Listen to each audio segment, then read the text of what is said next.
명절 연휴가 끝나는 날입니다. 코로나로 인해 비록 우리가 자유롭게 모이지 못하는 그 환경 때문에 예전만 못한 명절을 보내셨겠지만 그래도 오랜만에 가족과 친지들이 대면하고 기쁨을 나눴으리라 여겨집니다. 이제 다시 일상으로 복귀하는 바로 그 사명의 시간이 되었습니다.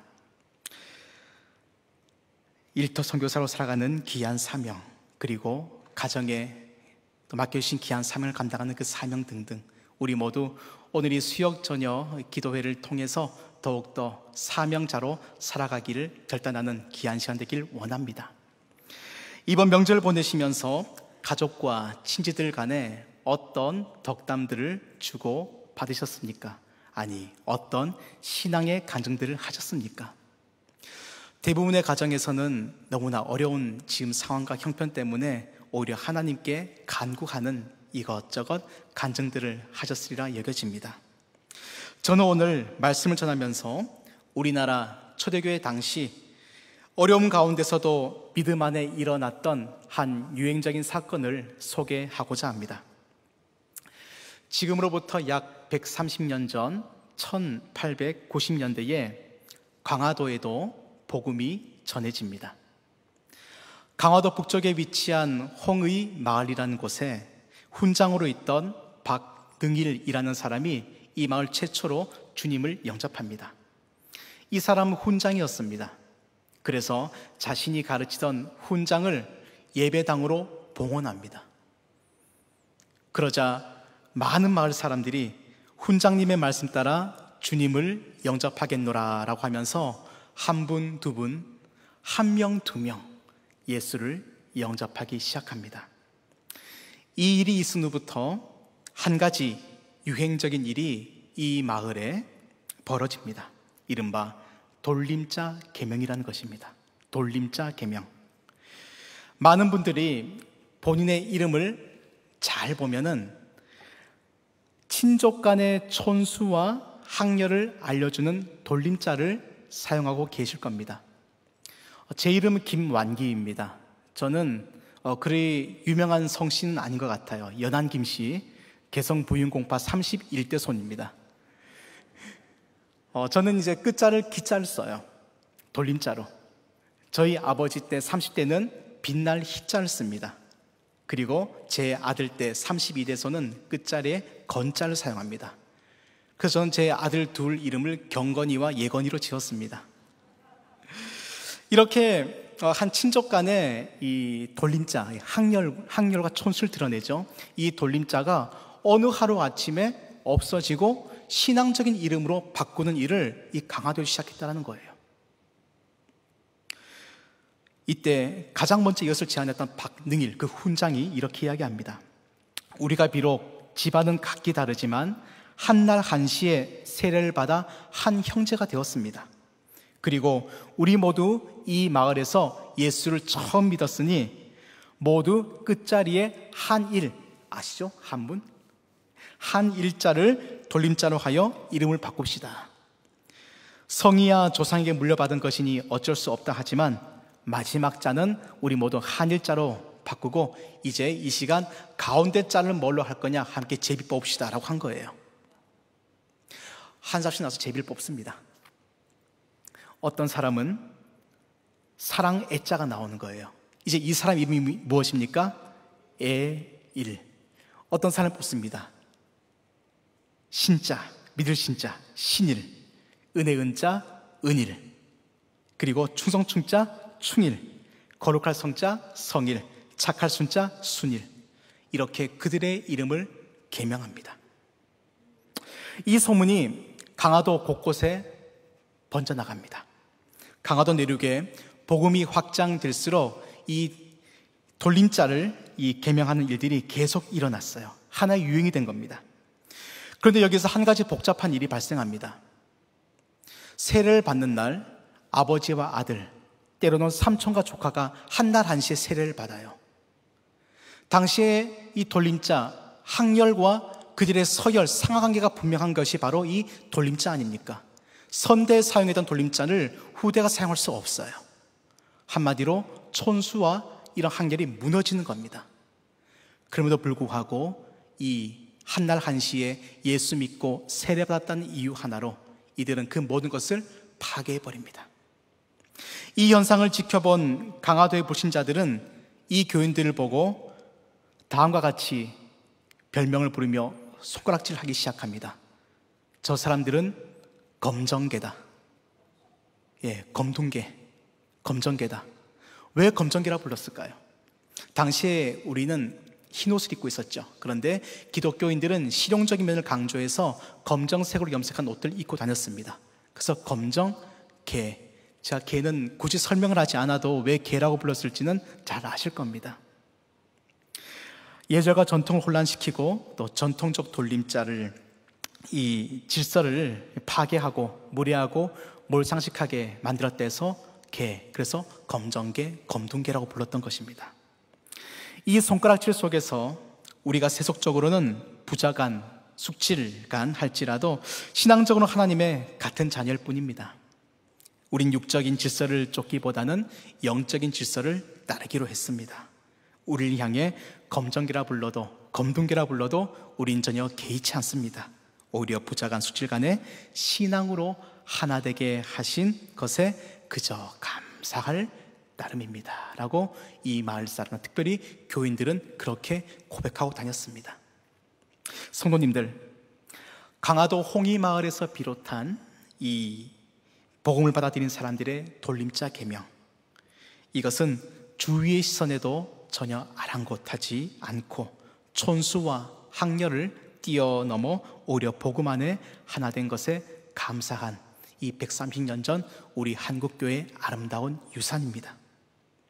그들은 신앙의 경주를 완수해 나가기 위해서, 즉 사명을 계승하기 위해서 돌림자 계명을 사용했습니다.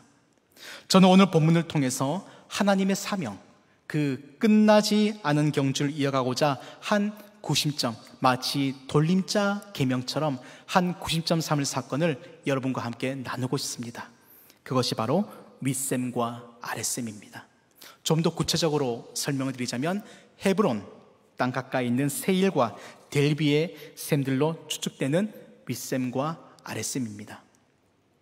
먼저 이 윗셈과 아랫셈이 등장하는 본문 여호수아 15장의 배경을 우리는 이해해 볼 필요가 있습니다. 이 시기는 가나안 땅에 들어가서 가나안 족속들을 몰아내고 그 땅을 차지해 나가던 초창기 시기입니다. 일찍이 하나님은 신명기 12장에서 16장 살펴보면 이 가나안 정복을 출애굽한 1세대가 아니라 2세대에게 맡기신 것을 우리는 살펴볼 수가 있습니다. 그렇게 된 이유는 바로 이른바 가데스 바네아 사건이 결정적이었습니다. 들어보셨습니까? 가데스 바네아 사건. 모세를 따라 애굽을 나온 출애굽 1세대, 이 사람들이 이 광야를 헤맨 지 약 2년의 시간이 흐릅니다. 이때 이들은 가데스 바네아라는 곳에 이릅니다. 이 가데스 바네아는 가나안 땅, 우리가 가야 될 그 가나안 땅과 매우 가까운 접경 지역에 위치해 있는 곳입니다. 하나님은 주저하지 말고 두려워하지 말고 약속한 그 땅을 차지하라라고 명령하십니다. 약속한 그 땅이 어디입니까? 바로 그 가나안 땅 아닙니까?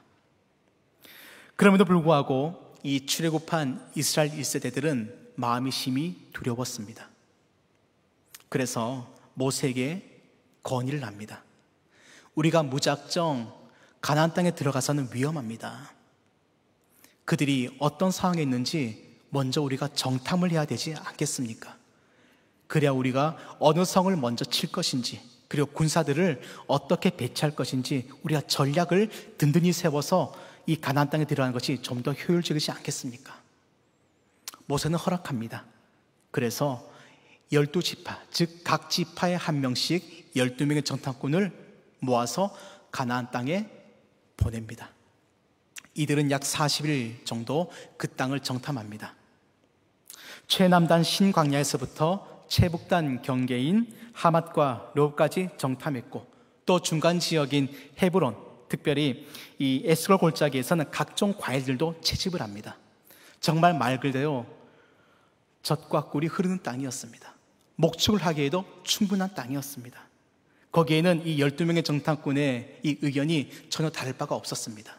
그런데 문제는요, 가나안 땅에 거하는 거민들, 바로 그것이 문제가 됩니다. 남쪽에는 아말렉 족속이 있습니다. 그리고 산간 지역에는 헷, 여부스, 아모리 족속이 있습니다. 그리고 해안가, 그리고 이 요단에는 가나안 족속이 있습니다. 그런데 이들 모두 그 등치가, 그 체격이 얼마나 장대한지요. 성경의 기록에 의하면 이스라엘은 이들에 비하면 메뚜기 같았다라고 합니다. 메뚜기 같았다. 상대가 안 된다라는 거예요. 당시는 청동기 시대입니다. 그러다 보니까 오늘날처럼 철기를 이렇게 막 잘 가공해서 다듬어서 상대를 무너뜨리는 무기가 아니었어요. 무딘 돌들을 좀 이렇게 좀 날카롭게 깎아내고 청동을 가지고 만든 무기를 가지고 상대방의 급소를 가격합니다. 그러다 보니 이것은 말 그대로 어떠한 전략도 중요하지만 신체적인 요건이 너무나도 중요했던 때입니다. 신체적인 요건이 받쳐지지 않으면 전쟁에서 백전백패였던 거예요.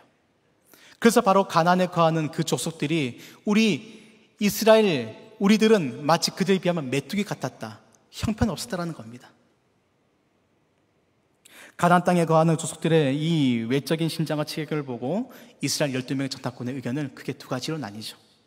가나안을 능히 이긴다, 아니다, 우리가 이기지 못한다. 10명의 정탐꾼이 이기지 못한다고 합니다. 그 말에 이스라엘 온 족속들은 동요되고 그날 밤 아우성을 치며 밤새 통곡합니다. 차라리 애굽으로 다시 돌아가자. 왜 우리를 여기까지 끌고 와서 우리를 죽게 만드냐? 왜 이 고생을 시키냐? 급기야 모세를 죽이려고까지 합니다. 하나님이 이 사건을 계기로 어찌 보면 2년 만에 가나안 땅에 갈 수 있었지만 그 이후 38년이라는 시간을 더 이 광야에서 유리하게 하십니다. 그리고 그뿐만이 아니죠. 하나님과 모세를 원망한 이 출애굽 1세대, 이 사람들은 가나안 땅에 가는 것을 허락치 않으셨습니다. 이 가데스 바냐 사건으로부터 38년의 시간이 지났습니다. 바로 그리고 요단강 건너 이 가나안 땅에 입성한 이 출애굽 2세대, 그들은 바로 이러한 가나안 땅을 정복해 나가는 놀라운 사명이 부어진 새로운 세대였던 것입니다. 그래서 출애굽 2세대의 사명은 매우 컸습니다. 가나안 종교 자체를 파괴시켜야만 했고, 그리고 가나안의 이 다산 이 종교를 신봉하는 사람들을 모두 죽여야 하는 그 사명을 그들은 이행해야만 했었습니다. 하늘과 땅의 통치권을 가지고 계신 하나님, 정의와 공의를 이 땅에 드러내시는 하나님을 증거하기 위해 출애굽 2세대들은 하나님의 거룩한 도구로 사용되어야 했습니다. 좀 더 오늘 본문에 집중해 보겠습니다. 지금 이 배경하에서 유다 족속은 바로 이 헤브론 남서쪽 약 8km 정도 위치한 드빌, 본문엔 기럇세벨 점령을 눈앞에 두고 있습니다. 이 드빌, 기럇세벨이 어떤 곳인지 잠시 설명해 드립니다. 이곳은요, 광야의 종착지예요. 그래서 가자와 브엘세바 이 한가운데 있는 전략적 중요한 성읍이었습니다. 이 드빌의 또 다른 별명은 바로 책들의 도시, 그리고 장교의 도시라는 이름이 있었습니다. 책들의 도시, 느낌이 오시죠? 많은 문서들이 보관되어 있던 곳. 문서들이 보관되어 있고 책들이 많다, 하찮은 도시가 아닙니다. 그리고 장교의 도시, 군사적으로 그리고 정치적으로 요충지였다는 것입니다. 옛적에 여호수아가 이미 이 드빌 땅을 한 차례 점령한 적이 있어요. 그런데 그곳에 이스라엘 주민이 거하지 않았기 때문에 다시 가나안 족속이 거하게 되었습니다. 이 드빌을 앞장서서 지금 정복하고 있는 자가 누굽니까? 갈렙입니다. 갈렙, 우리 너무나도 잘 아는 인물입니다. 갈렙은 제가 앞서 설명한 이 가데스 바냐에서 여호수아와 갈렙 이 두 사람만이 그 정탐을 마치고 우리가 능히 가나안을 이길 수 있다. 즉 하나님 편에 선 자입니다. 이 갈렙은요, 당시 정탐꾼으로 파견될 때 나이가 40이었습니다. 정말 많은 나이였죠. 그리고 정말 현상 그대로 봤지만 그래도 하나님 편에, 하나님 뜻에 서고자 노력했던 인물이 바로 이 갈렙입니다. 그래서 이 고백 때문에 그는 출애굽 1세대는 모세를 비롯해서 단 한 사람도 가나안 땅에 들어가지 못했지만 여호수아와 갈렙, 이 두 사람만은 가나안 땅에 들어갑니다. 이제 갈렙은 시간이 흘러 바로 이 유다 지파의 족장이 되어져 있습니다.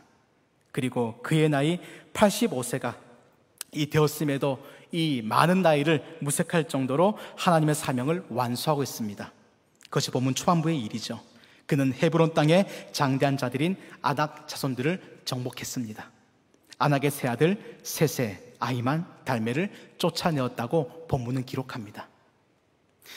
이렇게 성경은 갈렙을 가리켜서 여호와 하나님께 충성한 사람이라고 평가를 합니다.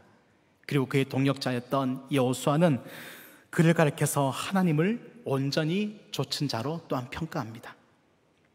지난 4월 우리 특세 때, 글로벌 특세 때 유니온 신학교 총장인 마이클 리브스 목사님이 우리에게 말씀을 전하면서 그 말씀 중간에 갈렙을 평가했던 바로 그 말씀이 저는 기억이 났습니다. 이 마이클 리브스는 갈렙을 이렇게 평가합니다. 그는 원래 이방인이었습니다. 여분의 아들 갈렙, 이 여분네가 이방인입니다. 갈렙 역시 이스라엘 족속이 아니라 이방인입니다. 그가 후에, 즉 출애굽할 당시에 다수의 이방인들이 함께 합류를 합니다. 그때 합류한 자인데 바로 그는 이방인이 아니라 이제 이스라엘 족속으로 들어오게 되는 거죠. 그런데 이 갈렙의 이름의 뜻이 무엇인지 아십니까? 개입니다. 개. 갈렙의 이름 뜻 자체가 개예요. 그래서 이 이방인의 개가 이제 이스라엘 족속, 특히 유다 족속의 왕족이 되었다라고 말씀합니다. 그리고 가나안 족속을 쫓아내고 하나님의 위대한 용사가 되었다. 이렇게 이 마이클 립스 총장님은 이 갈렙을 평가했습니다. 이제 갈렙이 자신의 사명을 후대에 넘겨주기로 합니다. 헤브론 땅에 아낙 자손을 쫓아낸 후에 이 여세를 몰아서 드빌을 정복하고자 합니다. 그런데 이 일을 자신이 직접 나서지 않습니다. 누구든지 올라가서 기랴세벨, 이 드빌을 점령한 자에게 내 딸 악사를 아내로 주리라. 이같이 전공을 세운 자들에게 상을 주는 것은 고대 전쟁에서 흔한 일이었습니다. 근데 이 일에 갈렙의 조카 이 온니엘이 나섰습니다. 결과적으로 이 드빌 정복에 성공했고 갈렙의 딸인 악사를 아내로 맞이하여 그의 사위가 됩니다. 이 온니엘이 곧 이스라엘 사사 시대를 여는 이스라엘 첫 번째 사사가 되는 인물입니다. 본문은 온니엘의 아내가 된 악사의 요청을 또한 집중적으로 기록하고 있습니다. 저는 오늘 이 부분을 좀 집중해서 살펴보길 원합니다. 그녀는 온니엘이 점령한 이 드빌, 이 땅이 메마른 땅, 이 네겜 땅임을 알게 되었습니다. 메마른 땅, 이게 좋은 땅입니까? 나쁜 땅입니까? 참 척박한 땅입니다. 메마른 땅에 필요한 것이 무엇이죠? 물입니다. 물이 없으면 그 어떤 것도 하지 못합니다. 경작도 하지 못하고 목축도 하지 못합니다. 그러니 이 악사와 온니엘에게 필요했던 최고의 것은 바로 샘, 물이었던 것입니다.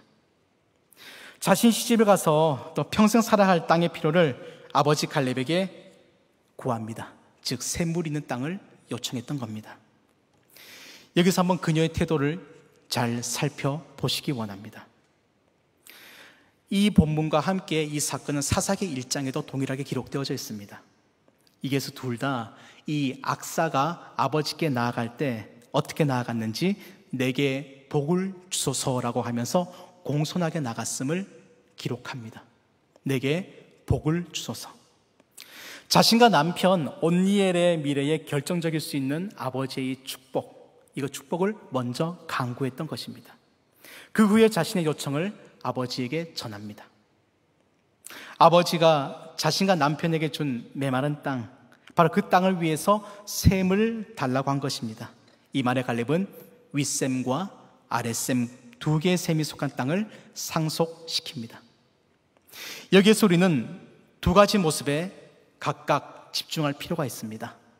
먼저 악사의 간청, 그리고 다음으로 갈렙의 응답, 이 두 가지를 각각 살펴보길 원합니다. 악사는 아버지 갈렙에게 샘물을 요청하기에 앞서서 공손하게 접근하여 아버지의 축복을 간구했다고 했습니다.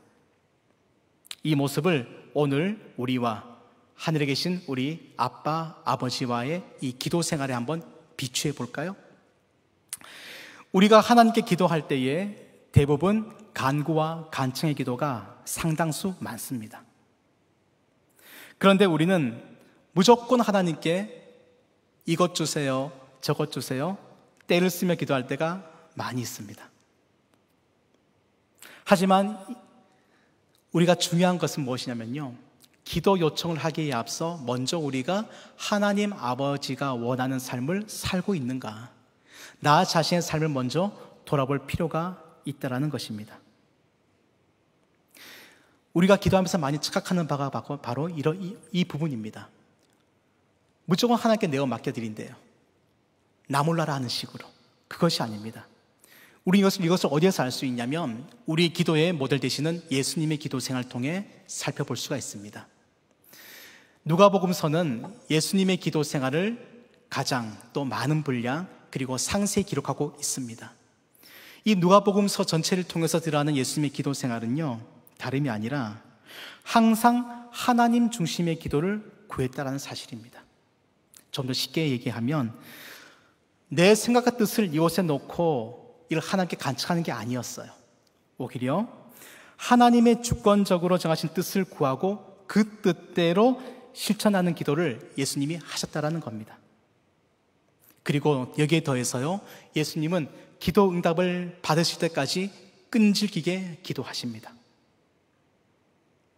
응답이 있을 때까지, 초저녁부터 다음날 해가 밝을 때까지.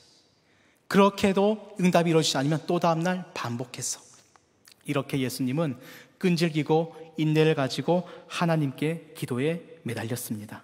이러한 모습이 바로 하늘에 계신 우리 아빠 아버지가 우리에게 요청하시는 기도의 모습으로 여겨집니다. 그러면 우리가 아빠 아버지께 간구하고 간청할 때에 어떠한 모습으로 나아가야겠습니까? 바로 하나님이 원하시는 기도의 자리에 나아가는 것, 하나님의 복을 받고자 끈질기게 인내를 가지고 나아갈 때 하나님은 우리에게 넘치는 은혜와 복으로 채워주실 줄을 믿습니다. 또 본문으로 들어가면요, 이때 바로 갈렙이 악사에게 준 윗셈과 아랫셈의 복을 살펴보길 원합니다. 갈렙은 악사의 필요를 아마 미리 알았을 것입니다. 그 땅이 어떤 곳인지 이미 잘 알았기 때문이에요. 그런데 그 딸이 자신 앞에 나와 공손하게 필요를 요청하고 정말 그 아름다운 자세로 간구했을 때 아마 아버지로서 큰 감동을 받았을 것입니다. 그래서일까요? 셈 하나를 구한 그녀에게 윗셈과 아랫셈 두 개의 셈, 갑절의 은혜를 베풀어 줍니다. 갈렙은 딸이 출가하는 길에 이 윗셈과 아랫셈을 상속하면서 또 한편 자신의 사명 또한 계승하게 됩니다. 일찍이 아브라함의 소명은요, 궁극적으로 땅을 소유하는 데 있지 않았습니다. 창세기 12장 3절을 보면 오히려 그로 인해 모든 족속이 복을 받는 데에 아브라함의 소명이 있었던 것입니다.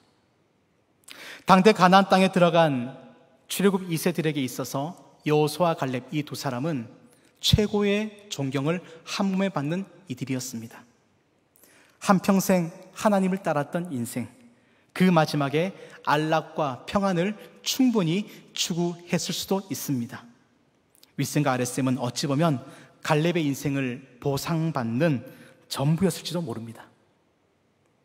그 모든 것을 자신의 딸, 그리고 사사시대의 첫 번째 사사로 세움받은 사위 온니엘에게 아낌없이 내어줍니다.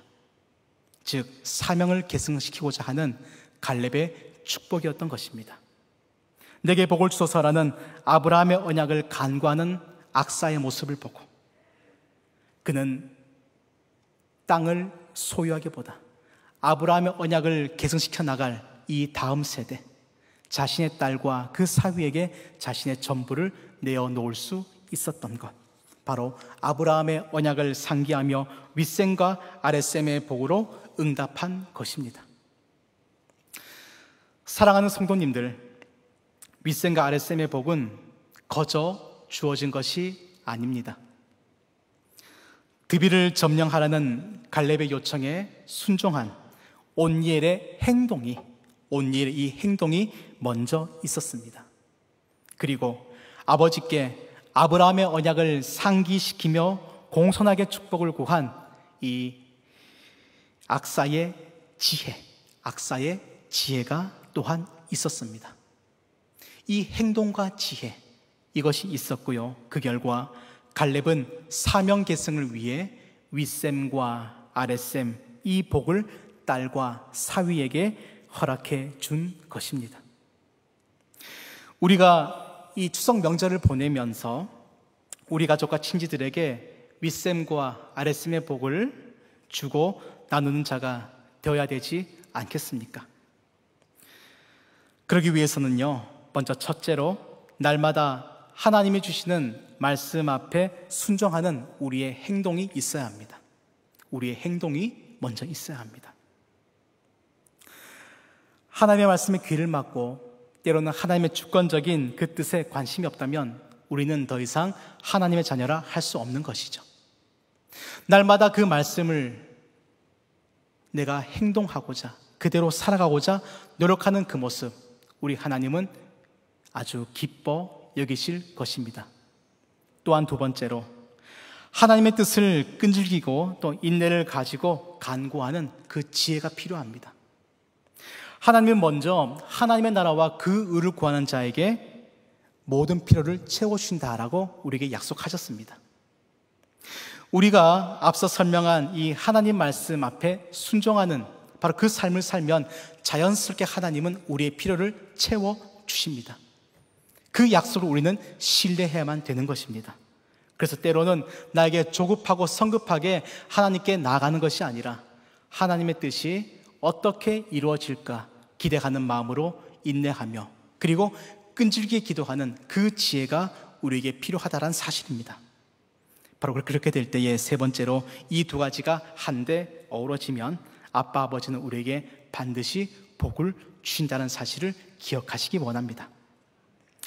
우리는 축복의 후사, 언약의 후사로 우리의 인생을 믿음과 신앙 계승자로 살아가야 됩니다. 그래서 우리의 가족, 우리의 친지들이 나의 모습을 보고 하나님께 영광 올리는 삶을 살게 되면 이것이야말로 주님이 주신 놀라운 윗셈과 아랫셈의 복이 아니겠습니까? 저는 서두에 강화도 홍이마을 사람들이 검둥개로 불린 이유를 말씀드렸습니다. 이들은 동네에서 이 검둥개라고 불려도 전혀 개의치 않았습니다. 오히려 자랑스러워했다라고 밝힙니다. 갈렙은 그 자신의 이름이 개였습니다. 이방인의 개가 이제는 이스라엘 유다 왕족이 되는 놀라운 반전의 역사를 써내려갑니다. 이것이 왜 그렇게 됐습니까? 사명 때문에 주신 하나님의 은혜였기 때문입니다.